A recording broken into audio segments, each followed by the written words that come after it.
नमस्ते एक्वेरियस। उम्मीद करती हूँ कि आप सभी अच्छे हैं, अपनी लाइफ में ग्रो कर रहे हैं, प्रोग्रेस कर रहे हैं। Sending you lots of prayers and best wishes from my side. Please take care, stay safe. 16 till the 31st of August 2023 कैसा रहेगा आपके लिए, इसी टॉपिक पे हम रीडिंग कर रहे हैं। जनरल एंड कलेक्टिव रीडिंग्स हैं। पहला कार्ड हमारे पास आ रहा है द रिबेल, साथ ही आइसोलेशन की एनर्जी आ रही है। We have guilt, silence and maturity. So Aquarius, ये जो 15 डेज आपकी ज़िंदगी में आ रहे हैं, रिबेल की एनर्जी सबसे स्ट्रांगली दिखाई दे रही है।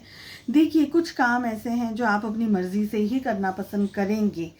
जो काम ऐसे हैं जो आपको फील हो रहा है कि नहीं, this is the correct way, इसको ऐसे ही करना है, यही मेरे लिए अच्छा है, यही मेरे लिए सही रहेगा, तो आप अपनी मर्ज़ी का ज़्यादा करते हुए यहाँ पर मुझे दिखाई दे रहे हैं।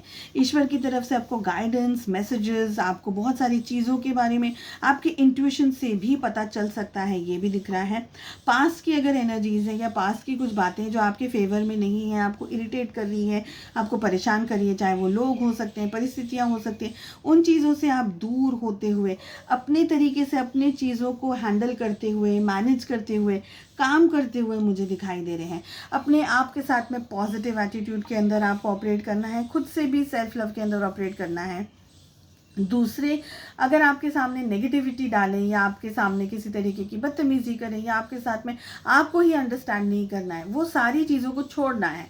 आपको खुद को आइसोलेट नहीं करना है, अकेला नहीं करना है, अपने आप को अंडरस्टैंड करना है, अपनी वैल्यू करनी है, अपने आप को समझना है, अपने आप को सबसे ज़्यादा इम्पोर्टेंस देनी है इन अ पॉजिटिव वे। उसका मतलब सेल्फ सेंटर्ड या सेल्फिश होने के लिए मैं नहीं कह रही हूँ। हो सकता है कि लोगों का व्यवहार आपको इरिटेट कर दे या परेशान कर दे, बट मैं ये कहना चाहूँगी कि ब्लेसिंग्स हैं अराउंड द कॉर्नर।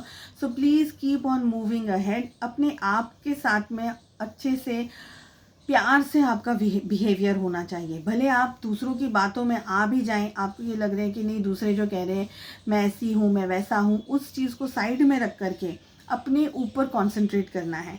आप क्या सोच रहे हैं, क्या करना चाह रहे हैं, क्या नहीं करना चाह रहे हैं। सबसे ज़्यादा अपने प्लान्स लोगों के साथ में नहीं शेयर करें, बिकॉज़ यहाँ पर लोग आपसे इरिटेटेड हैं पहली बात तो, और आपसे जेलस के अंदर भी हो सकते हैं, आपसे किसी तरीके की जेलसी के अंदर ऑपरेट करके आपको मिसगाइड कर भी सकते हैं, जिसकी वजह से आपको ये लगेगा कि आप वर्थलेस हैं या आप यूजलेस हैं, बट रियलिटी में ये बिल्कुल नहीं है। इसलिए जितना लोगों से, नेगेटिविटी से, दूसरों लोगों से दूरी बना करके अगर आप रखेंगे तो आपको मन की शांति मिलेगी। ये समय ऐसा है जहाँ पर आपके अधूरे काम तभी पूरे होंगे जब आप एफर्ट्स लगाएंगे। तो आपको अपनी सोच, अपनी समझ, अपने कॉन्फिडेंस के ऊपर काम करना है। दूसरों से आप पूछ सकते हैं, स्पेशली जो आपके फ्रेंड्स हैं या आपकी फैमिली है जो आपको गलत सलाह नहीं देगी, उनसे आप पूछ सकते हैं। लेकिन एक्सट्रीमली जो लोग हैं, जैसे कलीग्स हैं, बॉस हैं या XYZ, जो आपके फेवर में, आपके साथ में काम नहीं कर रहे हैं, आपके फेवर में काम नहीं कर रहे हैं, वो आपको गलत सलाह दे करके आपको मिसगाइड कर सकते हैं। मैच्योर्ड एनर्जीज़ के अंदर आपको ऑपरेट करना है, मैच्योरिटी के साथ में आपको ऑपरेट करना है। अपना भला बुरा, क्या अच्छा है क्या बुरा है, आपको किससे कितनी बार शेयर करने की ज़रूरत है, कितनी इन्फॉर्मेशन डिस्क्लोज करने की ज़रूरत है, ये छोटी छोटी बड़ी बड़ी बातों को मैच्योर्ड तरीके से, एक जैसे कह सकते हैं ना, समझदार व्यक्ति की तरह आपको हैंडल करना है एंड मैनेज करना है। थोड़ा सा मौन धारण करके रखिएगा ताकि आपके प्लान्स डिस्क्लोज ना हो। जितना हो सके मेडिटेशन या कोई भी मंत्र चैंटिंग है, पूजा पाठ, प्रार्थना, जो भी आपको कंफर्टेबल फील हो वो आप कर सकते हैं। अच्छे पॉजिटिव एंड हाई वाइब्रेशंस के अंदर अगर आप रहेंगे तो आप चीज़ों को अच्छे से हैंडल एंड मैनेज कर पाएंगे। लव लाइफ की बात करी जाए, so we have the magician, we have the hanged man with 7 of wands, 10 of pentacles and 3 of cups. All 12 zodiac signs included in the reading. Manifestation कर सकते हैं अपने प्यार, अपनी मोहब्बत को पाने के लिए।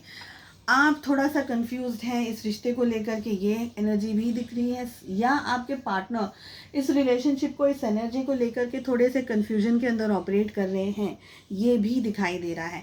इश्यूज, ब्लॉकेजेस, प्रॉब्लम, स्ट्रेस, तकलीफ, दर्द, परेशानी, इन सब को दूर करने के लिए आप एफर्मेशंस दे सकते हैं कि आप और आपके पार्टनर की लाइफ में everything is on a positive note, आप भी खुश हैं, वो भी खुश हैं और सब कुछ अच्छा चल रहा है। तो एफर्मेशंस को यूज़ कीजिएगा, मैनिफेस्टेशन पावर को यूज़ कीजिएगा एंड ईश्वर पे भरोसा रखिएगा।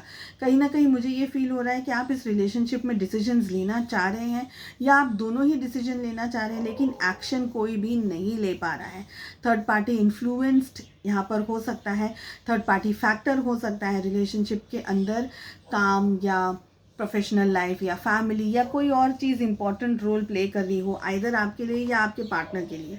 इश्यूज, प्रॉब्लम्स, ब्लॉकेजेस, एक दूसरे से दूर चले जाना, एक दूसरे को ब्लॉक कर देना, एक दूसरे से कम बात करना, या बात अगर सपोज हो भी रही है तो बहुत डिटेल में या डीप में नहीं हो रही हो, ये दिख रहा है। प्यार, मोहब्बत, घर परिवार के नाम की और घर परिवार की खुशियों की वजह से सैक्रिफाइस भी किया जा रहा हो, क्योंकि फैमिली शायद नहीं मान रही हो, रिश्ते को इम्पोर्टेंस देने के बदले परिवार को ज़्यादा इम्पोर्टेंस दी जा रही हो, ये सब कुछ दिख रहा है। जैसे मैंने कहा कि थर्ड पार्टी सिचुएशन बहुत ही क्लियरली दिखाई दे रही है।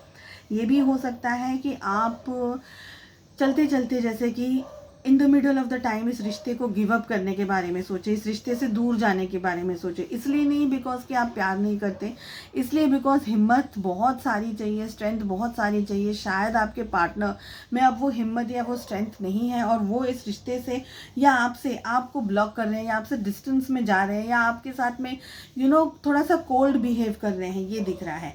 अगेन आई विल से कि जो भी परिस्थितियां हैं, मैच्योरिटी के साथ में आपको चीज़ों को हैंडल एंड बैलेंस करने की ज़रूरत है। एंड सबसे ज़्यादा आपको अपने ईश्वर पे भरोसा रखना है। Whatever will happen for good. Family role play कर रही हो, जैसे कि समाज हो, सोसाइटी हो, जो कि नहीं चाहती कि आपके और आपके पार्टनर के बीच में एक हारमोनियस रीयूनियन या हारमोनियस यूनियन या आप दोनों के बीच में एक अच्छी सी शादी या ऐसी कोई एनर्जी शायद परिवार या समाज सपोर्ट नहीं कर रहा हो। And that is again one more reason कि आप इस रिश्ते को गिव अप करने के बारे में सोच रहे हैं। चलिए, उम्मीद करती हूँ आपको रीडिंग पसंद आई। I wish you all the very best. मिलते हैं नेक्स्ट रीडिंग में। Take care, bye bye.